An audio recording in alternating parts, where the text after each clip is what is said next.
नमस्कार, मैं news reporter Vishakha. इस वक्त मैं मौजूद हूँ दिल्ली के जंतर मंतर पर और हमारे साथ इस वक्त मौजूद हैं एम्स के कुछ छात्र जो इस वक्त जंतर मंतर पर आए हैं अपनी कुछ मांगों को लेकर। बताया जा रहा है कि उनके साथ एम्स में बहुत डिस्क्रिमिनेशन हो रहा है, मेंटल हैरेसमेंट हो रहा है। आइए जानते हैं उनका इस बारे में क्या कहना है। बताइए सर। नमस्कार, मेरा नाम लक्ष्य है और मैं 2018 में इस कोर्स से पास हुआ था। अभी मैं जंतर मंतर के पास से गुज़र रहा था तो मुझे पता लगा कि 2024 आ गया है, अभी तक भी एम्स में ऐसी चीज़ों को झेलना पड़ रहा है स्टूडेंट्स को। ये कब से चल रहा है आपके साथ? एक्चुअली ये चल तो रहा है 1976 से, जब ये कोर्स चालू हुआ है। ऑप्टोमेट्री नाम से ये कोर्स चालू हुआ था। तब से ना इस कोर्स को पढ़ाने के लिए कोई डेडिकेटेड एकेडमिक कैडर के स्टाफ हैं, ना ही कोई करिकुलम है, ना ही कोई कॉलेज है, ना ही इंफ्रास्ट्रक्चर है। और उसके बाद भी ये कोर्स को कैसे तैसे नॉन एकेडमिक कैडर के लोग ही, जो खुद भी ट्रेंड नहीं हैं इन चीज़ों में, आके पढ़ा के चले जाते हैं। क्लासेस भी जो होती हैं वो 5 से 10 मिनट की क्लासेस लेके चले जाते हैं। 2018 में मैंने इन सारे मुद्दों को हाईलाइट करते हुए लगभग 80 करीब कंप्लेंट लेटर्स और आरटीआईज डाले थे एम्स में, लेकिन उनको सॉल्व करने की बजाय एम्स ने मेरे साथ एक पद्मश्री अवॉर्डेड प्रोफेसर ने आके डिफेम करने की कोशिश करी सारे लोगों के, पेशेंट के सामने आकर। और अभी स्टूडेंट्स ऐसा बता रहे हैं, अभी हालत और भी ख़राब हो गए हैं 2024 में आते आते, कि काफ़ी जगह पे उन्होंने देखा है कि लीव रिजर्विस्ट की तरह स्टूडेंट को यूज़ किया जा रहा है। एक 12th पास स्टूडेंट जाके पेशेंट का डायरेक्टली इलाज कर रहा है जहाँ पर स्टाफ एब्सेंट है कोई, और दूसरी जगह कहीं पर 10वीं पास गार्ड या फिर 10वीं पास फैमिली मेम्बर्स ऑफ पेशेंट या फिर पीए अटेंडेंट्स होते हैं जो डॉक्टर्स के, वो भी इलाज करने में लगे हुए हैं क्योंकि प्रॉपर जॉब्स नहीं निकाल पा रही है सरकार इस कारण की वजह से। तो अभी आपकी क्या क्या मांगे हैं कि आप चाहते हैं कि हमारी ये मांगे सुनी जाएं, या फिर आप क्या चाहते हैं कि ये कोर्स हटाया जाए या इसको कंटिन्यू करा जाए? एक्चुअली जैसा कि मैंने स्टूडेंट से जानकारी ली और जैसा कि मिनिस्ट्री से भी मुझे पता लगा कि जो अंधापन है और प्रिवेंटेबल ब्लाइंडनेस जिसको कहते हैं, जिनको रोका जा सकता है जिस अंधेपन को, वो अभी भी इंडिया में बहुत ज़्यादा है।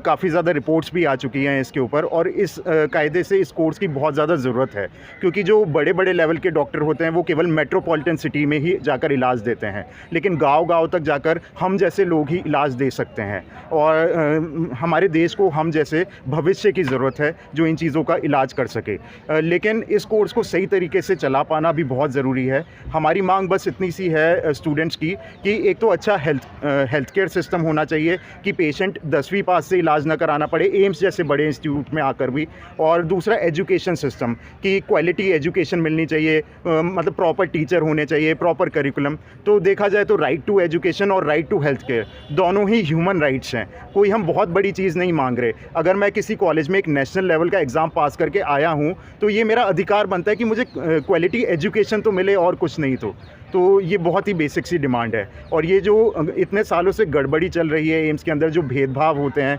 ये मानवाधिकारों के हनन हो रहे हैं, या फिर साथ में मेंटल हैरेसमेंट जो झेलना पड़ रहा है, जिसके कारण हमारे कुछ स्टूडेंट्स साइकेट्रिक वार्ड तक में एडमिट होने लग गए हैं आज एम्स में। तो इन सब के ऊपर प्रॉपर इन्वेस्टिगेशन कमेटी का गठन किया जाए और इन्वेस्टिगेशन किया जाए कि इतने सालों से क्यों हो रहा है ये सब। इवन मिनिस्ट्री ऑफ हेल्थ ने, हमारे पास एक लेटर आया, स्टूडेंट्स ने मुझे बताया कि उसमें 123 करोड़ का बजट एम्स को अलॉट किया था कि कॉलेज ऑफ ऑप्टोमेट्री अलग से बनाया जाए। लेकिन हम उस पर भी सवाल जानना चाहते हैं कि 2012 में जब मिनिस्ट्री ने ऐसा प्रपोज़ल दिया था तो एम्स ने आज तक वो कॉलेज क्यों नहीं बनाया है? ऐसा क्या हो रहा है कि जो हमारे वो अपलिफ्टमेंट से या एम्पावरमेंट से इतना दिक्कत क्यों हो रही है एम्स प्रशासन को कि हमें क्वालिटी एजुकेशन भी नहीं दे पा रहा है और ना ही पेशेंट्स को क्वालिटी हेल्थ केयर मिल पा रहा है इसके कारण। तो इतने सालों से आपका इसी मुद्दे पर आपका प्रदर्शन चल रहा है, तो क्या लगता है आपको कब तक आपकी इस चीज़ के ऊपर सुनवाई होगी? स्टूडेंट्स मुझे बता रहे हैं कि इन्होंने अब अपने लॉयर को अप्रोच करना चालू कर दिया है, और जो हमारे वकील महोदय जी हैं उन्होंने कहा है कि अब एम्स से ये शायद नहीं हो पाएगा। मिनिस्ट्री में जेपी नड्डा जी को भी काफ़ी लेटर लिख चुके हैं स्टूडेंट, उनका भी कोई रिस्पांस आ नहीं रहा है। सर अभी इलेक्शन में बिजी हैं तो शायद से उनको एजुकेशन और हेल्थ केयर के मुद्दे बहुत छोटे से लग रहे हैं। और ऐसे केस में क्या हो रहा है कि जो हमारे लॉयर महोदय कह रहे हैं कि हमें शायद से सुप्रीम कोर्ट या दिल्ली हाई कोर्ट का ही दरवाज़ा खटखटाना पड़ेगा, तभी कोई न्याय मिल पाएगा। तो क्या लगता है सुप्रीम कोर्ट जाकर आपको न्याय मिलेगा? एक्चुअली हम ऑलरेडी 2 स्टैट्यूटरी बॉडीज़ में कंप्लेंट दर्ज करा चुके हैं। स्टूडेंट्स ने मुझे बताया कि वो नेशनल कमीशन फॉर वुमेन और नेशनल ह्यूमन राइट्स कमीशन दोनों जगह उनकी कंप्लेंट रजिस्टर कर ली गई है, लेकिन अभी तक उन कमेटी की तरफ से भी कोई जवाब नहीं आया है। ऐसे में हमें लगता है कि सुप्रीम कोर्ट या कोई और बड़ा न्यायालय ही हमें अब सही न्याय दे पाएगा। मेंटल हैरेसमेंट आपके साथ हो रही है, इसके ऊपर आप क्या कहना चाहेंगे? एक्चुअली मैं तो क्योंकि पास आउट स्टूडेंट हूँ, मैं अपने समय का बता सकता हूँ। उस समय पे जैसे एक लड़की थी जिसको ज़बरदस्ती 4-5 साल से रेगुलर फेल ही किए जा रहे थे जस्ट बिकॉज़ उसकी कास्ट एक लोअर कास्ट थी। ऐसे काफ़ी ज़्यादा फेवरेटिज़म होता है और इवन एक हायर कास्ट की लड़की को जस्ट एक ईयर से दूसरे ईयर में पास कर दिया इन लोगों ने विदाउट कंडक्टिंग एग्ज़ामिनेशन। तो ऐसे टाइप के स्कैम्स भी काफ़ी हमें देखने को मिले। उस लड़की ने फिर जाकर कंप्लेंट भी दर्ज कराई, लेकिन उस पर भी कोई सुनवाई, कोई इन्वेस्टिगेशन कुछ नहीं हुआ। तो ऐसे में वो बच्ची एंड में उसने भी मेरे साथ साथ रिज़ाइन दे दिया इस कोर्स से कि मैं ये कोर्स नहीं कर पाऊँगी, मेंटली इतना टॉर्चर हो रहा है। आज भी स्टूडेंट बता रहे हैं 2024 में भी कम से कम एटलीस्ट 25% ऐसे स्टूडेंट हैं जो मेंटल हैरेसमेंट के शिकार हैं और उन्होंने एम्स के ही साइकेट्रिक ओपीडी में अपना इलाज कराना चालू कर दिया है और कुछ लोग तो एम्स के साइकेट्रिक वार्ड में भी जाकर एडमिट हो चुके हैं। धन्यवाद सर। सर आप